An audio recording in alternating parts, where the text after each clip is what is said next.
Hello everyone, कैसे हैं आप लोग।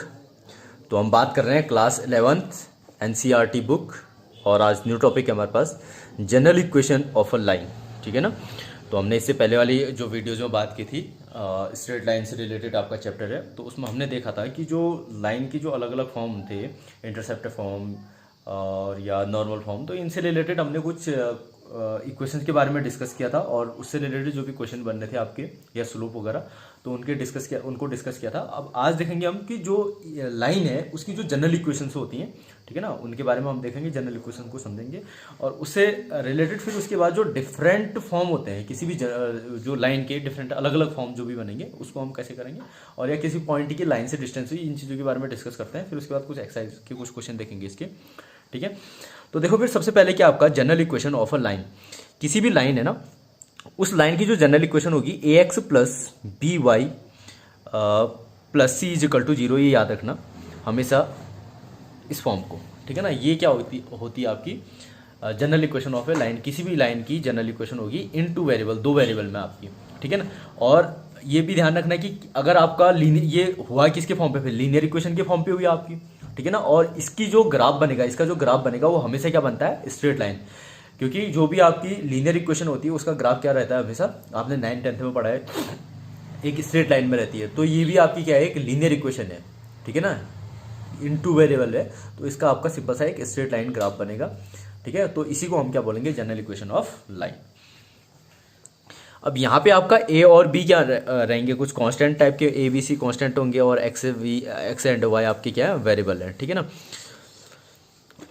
और दूसरी चीज़ ये भी रहेगी यहाँ पे A and B not equal to 0, ये आपकी 0 नहीं होनी चाहिए। ठीक है, तभी आपकी इक्वेशन के फॉर्म में आएगी। अब देखते हैं next, different forms of this. इसी के हम क्या करेंगे, डिफरेंट अलग अलग फॉर्म देखते हैं इसी जनरल इक्वेशन के। ठीक है ना, जो आपकी जनरल इक्वेशन है, सबसे फर्स्ट है आपका slope intercept form. Slope intercept form, slope intercept form. तो अगर आपके पास, अब देखो इसको हम क्या करना है, इसी जो लाइन की इक्वेशन दी होगी उसको हमने क्या करना होगा, इंटरसेप्ट फॉर्म पे कन्वर्ट करना पड़ेगा। ठीक है ना, इससे पहले वाले आपने देखा था स्लोप का जो इंटरसेप्ट फॉर्म होता था, या इंटरसेप्ट फॉर्म जो आपके एक्स एक्सिस वाई एक्सिस में कट रही थी या नॉर्मल फॉर्म कट रही थी, वो हमने सिंपल सा देखा था। वहाँ पे आपके पॉइंट ही गिवन थे, उन पॉइंट से हमने उसको फाइंड करना होता था यहाँ पे, या आपका स्लोप होता था। लेकिन अब आपको क्या दी होगी, एक लाइन की इक्वेशन दी होगी, उससे आपने उसको कन्वर्ट करना होगा किसमें, स्लोप इंटरसेप्ट फॉर्म पे। ठीक है ना, तो इस पे आप क्या करोगे, देखो ये वाली इक्वेशन लाइन मीन्स आपको दी होगी कोई a x plus b y plus c is equal to 0 के फॉर्म पे दी होगी आपको। तो हमको इस पे क्या करना होगा, जो y is equal to M x plus c के फॉर्म पे हमने इसको कन्वर्ट करना होगा, सिंपल सा लाइन की जो इक्वेशन होती थी। ठीक है, तो हम इसको क्या कर सकते हैं, फिर देखो b y is equal to minus a x minus c, इतना हो सकता है। इसको हम लिखेंगे, इस फॉर्म पे लाना है हमने, ये ध्यान रखना है। ठीक है, तो यहाँ से b, अब y को हमने सिंपल पे लाना है, y का जो भी कोफिशिएंट होगा उसको हटाना है आपने। तो y is equal to minus A upon B minus C upon B. अब यहाँ पे b नॉट इक्वल टू 0, आपका b 0 नहीं होना चाहिए। ठीक है, अगर आपका b 0 होता है तो ये आपका फॉर्म को रिप्रेजेंट नहीं करेगा, आपका हट जाएगा ये फिर। ठीक है ना, अब आप इसको जो जनरल जो मेन जो लाइन की इक्वेशन होती है आपकी इंटरसेप्ट वाली, जो हमने पहले वाली वीडियोस में देखा, लाइन की जो इंटरसेप्ट फॉर्म होता था y equal to M x plus c, इसके साथ इसको कंपेयर करोगे तो हमको पता चलेगा कि m की जो वैल्यू होगी यहाँ पे माइनस ए अपॉन बी होगी। ठीक है ना, एंड c जो होगा आपका वो होगा माइनस सी अपॉन बी होगा। ठीक है ना, इससे ये पता चला, देखो कोई भी मान लो जैसे आपका 2x plus 3y is equal to 4 लिखा है, ये आपकी लाइन की इक्वेशन है। अब आपको इससे स्लोप बताना है, इसका स्लोप बताना है डायरेक्टली, तो आप क्या बोल सकते हो, इसका माइनस जो आपका a का कोफिशिएंट है अपॉन b का कोफिशिएंट, ये इसका स्लोप होगा इस फॉर्मूले से। समझ रहे ना इसको, इस फॉर्मूले से हम निकाल सकते हैं माइनस, रुको मैंने क्या लिख दिया, उल्टा लिख दिया, हाँ ठीक है, -2/3, ठीक तो लिखा, ये उधर जाएगा माइनस एक्स वाला टर्म। ठीक है, तो हम इससे कंपेयर करके इसको फाइंड कर सकते हैं। ठीक है, और यहाँ पे जो c की वैल्यू निकली आपकी माइनस सी अपॉन बी, ये क्या होगी आपकी y एक्सिस में जो कट कर रहा होगा। हमने वहां पे भी देखा था ना, c जो होती थी y एक्सिस में कट कर रहा है, तो इसका मतलब हम बोल सकते हैं कि स्लोप इसका इतना होगा इस लाइन का, और ये लाइन जो होगी y एक्सिस में आपका इतने पे कट कर रही होगी माइनस सी अपॉन बी पे। ठीक है, तो आप इसको देख सकते हो। नंबर सेकंड है आपका इंटरसेप्ट फॉर्म, ये तो स्लोप का था आपका। अब नेक्स्ट हम देखेंगे सिंपल सा इंटरसेप्ट फॉर्म।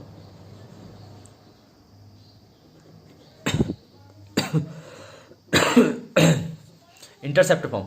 इंटरसेप्ट फॉर्म क्या होती थी फिर आपकी, जनरली जो हमने वहाँ देखे थे पहले वीडियो में, x upon A plus y upon B is equal to 1, इस फॉर्म पे होती थी। हमने इस फॉर्म पे कन्वर्ट करना होगा किसको, a x plus b y plus c is equal to 0 को। तो हम इसको क्या बोल सकते हैं फिर अब,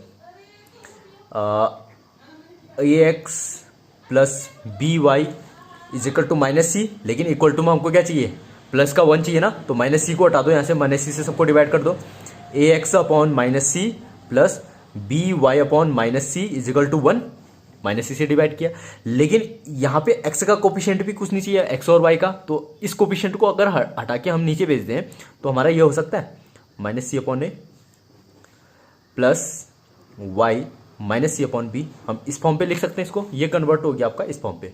तो यही आपका किसी भी लाइन का है, अगर वो ये लाइन दे रखी तो हम बता सकते हैं कि उसको, वो जो आपकी लाइन मान लो ये लाइन है, तो ये लाइन एक्स एक्सिस पे कितना कट कर रही होगी आपकी, माइनस सी अपॉन ए, जो ए की वैल्यू आएगी ये वाली, एक्स एक्सिस पे इतना कट कर रही होगी, एक्स एक्सिस पे कट कर रही मतलब जो ये सी कांस्टेंट होगा उसको डिवाइड करोगे आप ए से और माइनस लगा दोगे, तो एक्स एक्सिस पे उतना कट कर रही होगी, और जो वाई एक्सिस पे कट कर रही होगी बी, वो कट कर रही होगी आपका माइनस सी अपॉन बी।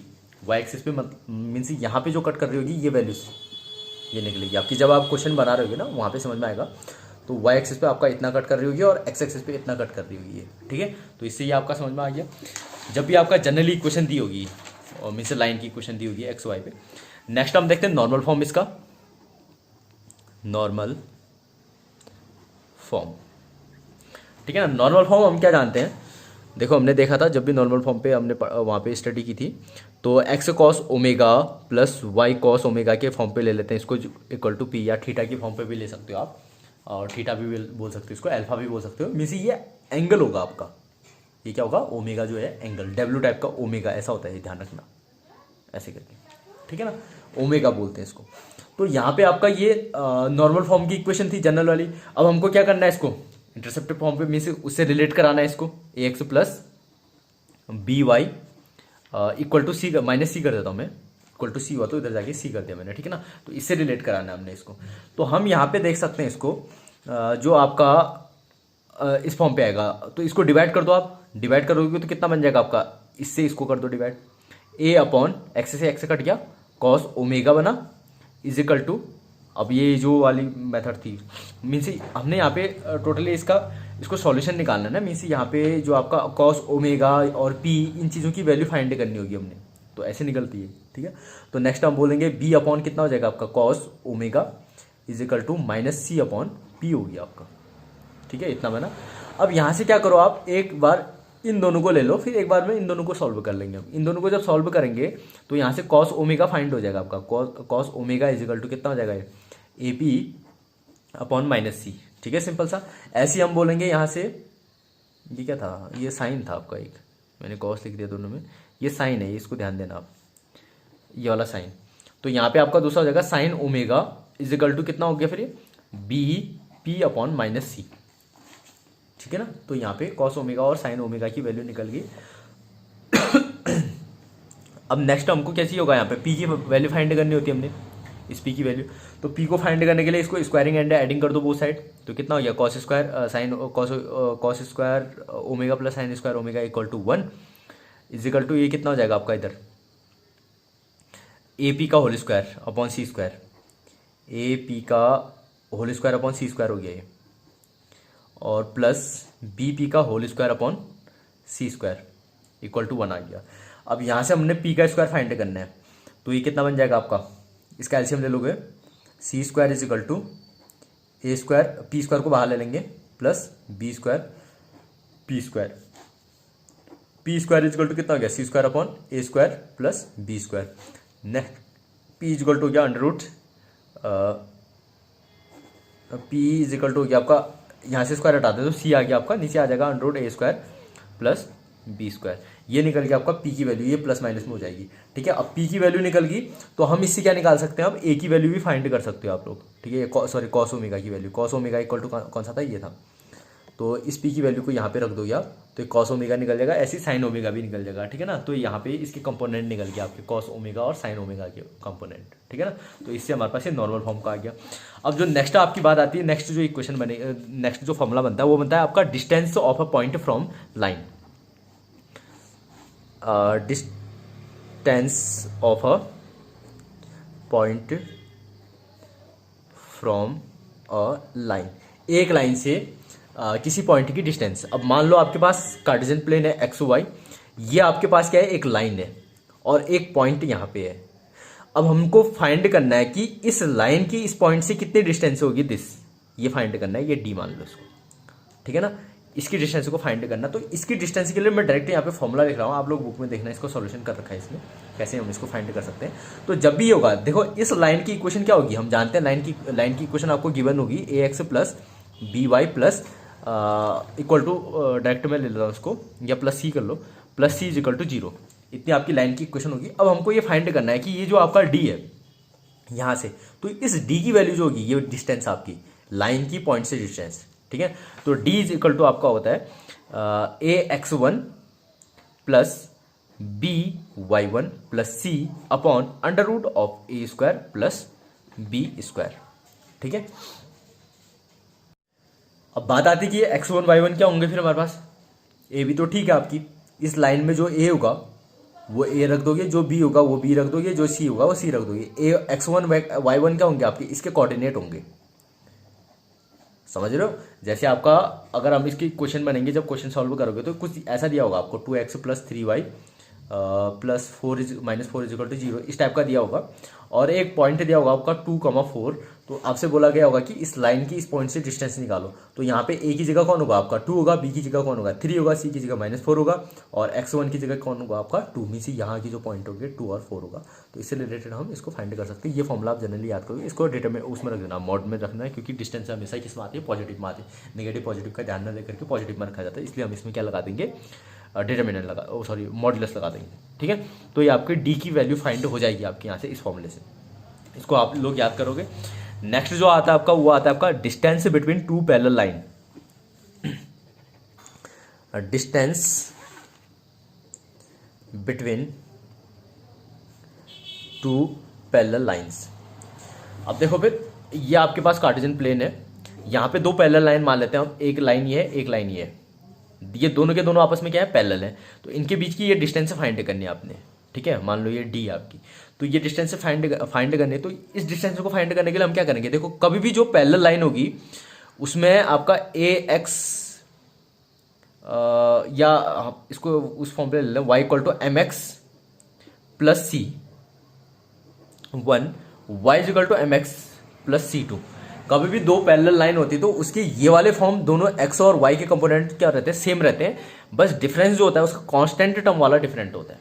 ये ध्यान रखना आपने, जब भी दो पैरेलल लाइनें होंगी तो उन दो पैरेलल लाइनों के x और y कंपोनेंट हमेशा, मींस या आप कोफिशिएंट बोल सकते हो, x और y के कोफिशिएंट क्या होंगे, हमेशा इक्वल होंगे। जितने इस वाली लाइन के x का कोफिशिएंट होगा उतना ही इस लाइन पे x का कोफिशिएंट, और जितना यहाँ पे y का कोफिशिएंट होगा उतना ही इस लाइन पे भी y का कोफिशिएंट, मींस x और y के कोफिशिएंट सेम रहते हैं, बस डिफरेंस किस में आता है आपका, सी में आएगा, कांस्टेंट वाले टर्म पे आएगा। और स्लोप भी क्या होगा, दोनों का इक्वल होता है। हमने पहले भी पढ़ा था कि जब पैरेलल लाइनें होती है तो उनका स्लोप भी क्या होता है, इक्वल होता है, ठीक है। एम यहाँ पे क्या हुआ, स्लोप हुआ इसमें, ठीक है। तो जब भी ऐसा होगा आपके पास दो पैरेलल लाइनें दी होंगी तो उसका जो उनके बीच का जो डिस्टेंस होगा हमेशा याद रखोगे, modulus of C1 minus C2 या C2 माइनस C1, कुछ भी करो कोई फर्क नहीं पड़ेगा उससे, अपॉन 1 माइनस एम स्क्वायर। ये आपने ध्यान रखना है, सॉरी इसको ऐसे लिखो, C1 minus C2 upon under root of A square plus B square. इसी को सॉल्व करके इतना आता है, इसको छोड़ देना आप लोग ये याद करोगे, ठीक है ना। ये क्या हुआ आपका, constant term of first line minus constant term of second line का मॉडुलस अपॉन ये ए और ए स्क्वायर प्लस बी स्क्वायर, ठीक है ना। ये आप ए स्क्वायर कैसे निकलेगी आपकी, मान लो इस लाइन को हमने कन्वर्ट कर दिया किसमें, ये लाइन आपकी a x plus b y is equal to C1, sorry plus C1 is equal to 0 होगी। और दूसरी लाइन ये मान लो, ये हम जनरल फॉर्म पे ले ले रहे इसका, a x plus b y plus c is equal to C2 हो जाएगा इक्वल टू 0। मीन्स यहाँ पे एक्स, ये सारे के सारे सेम होंगे, एक्स का कोफिशिएंट ए, वाई का कोफिशिएंट बी, लेकिन कांस्टेंट टर्म आपके अलग अलग होंगे। ये ध्यान रखना आपने, जब भी इस टाइप की इक्वेशन देखेंगे तो समझ जाना कि पैरेलल है, तो इनके बीच की जो डिस्टेंस होगी कांस्टेंट टर्म को आप माइनस कर दोगे अपॉन इसका स्क्वायर प्लस इसका स्क्वायर अंडर रूट में डाल दोगे, ठीक है ना। तो इन फॉर्मूलों का यूज या इन फॉर्म्स का यूज करके हम इसकी नेक्स्ट एक्सरसाइज जो आपकी बननी है, ये एक्सरसाइज 10.3, इसको हम सॉल्व करेंगे, ठीक है। इसमें जो आपका फर्स्ट क्वेश्चन है, फिर देखो क्या बोलता है, इजी अब बन जाएगा आपका, reduce the following equation into slope intercept form, ठीक है, and find their slopes and y intercepts. Easy है बन जाएगा आपका। क्या दे रखा है देखो, पहला क्वेश्चन देख लेते हैं इस बार फर्स्ट पार्ट, फिर आप लोग करोगे वैसे ही। X plus 7y is equal to 0। तो इसको आपने क्या करना है, रिड्यूस करना है इसको स्लोप इंटरसेप्ट फॉर्म पे। स्लोप इंटरसेप्ट फॉर्म मैंने सबसे पहले बताया था आपको, देखो स्लोप इंटरसेप्ट फॉर्म क्या होता था आपका, इस फॉर्म पे y इज इक्वल टू ये वाला फॉर्म, ठीक है ना, इस फॉर्म पे लाए थे।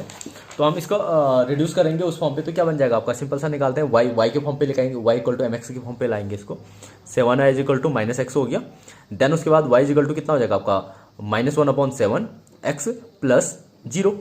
तो यहाँ पे बोलेंगे here m is equal to जो आपका स्लोप होगा x का, जो या इसको कंपेयर कर लो, comparing with y is equal to mx plus c, इसके साथ आप कंपेयर करोगे तो कितना हो जाएगा आपका, m is the slope -1/7 and जो इंटरसेप्ट होगा आपका y में, जो इंटरसेप्ट होगा c इज इक्वल टू कितना 0, y में इंटरसेप्ट 0 होगा इसका, और जो इसका स्लोप बनेगा -1/7 बनेगा, ठीक है, समझ में आ गया। तो ऐसे आप क्या करोगे, इसके अदर पार्ट भी बना सकते हो, reduce the following equation into the intercept form.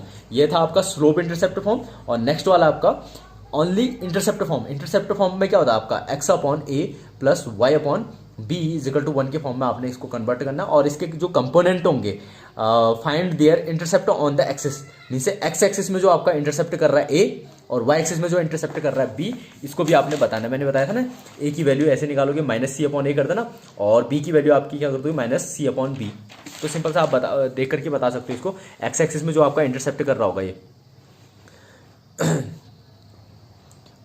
-c upon a, minus कितना हो गया फिर, -5 हो जाएगा a में जो इंटरसेप्ट कर रहा होगा आपका। और नेक्स्ट अगर आप b की बात करोगे तो b में कितना इंटरसेप्ट करेगा आपका ये,